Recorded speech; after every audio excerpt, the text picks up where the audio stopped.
अवाम के लिए खुशखबरी, पेट्रोलियम मसनूआत में कमी का इम्कान। बढ़ती हुई महंगाई के बाद अवाम के लिए आने वाली है खुशखबरी। क्या साल 2024 में अवाम को मिलेगा रिलीफ? आलमी मीडिया के मुताबिक बुध को ब्रेंट क्रूड फ्यूचर $1.42 1.8% कमी के साथ $79.65 फी बैरल पर फरोख्त हुआ। US West Texas intermediate crude $1.40 1.9% गिरकर $74.11 पर आ गया।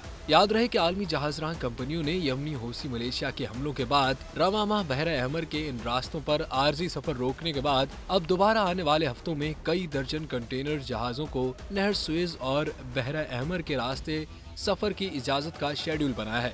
बुध को अमरीकी पेट्रोलियम इंस्टीट्यूट के आदादोशुमार के हवाले से मार्केट जराए ने बताया कि अमरीकी खाम तेल की इन्वेंट्रीज में गुज़िश्ता हफ्ते 1.84 मिलियन बैरल का इजाफा हुआ।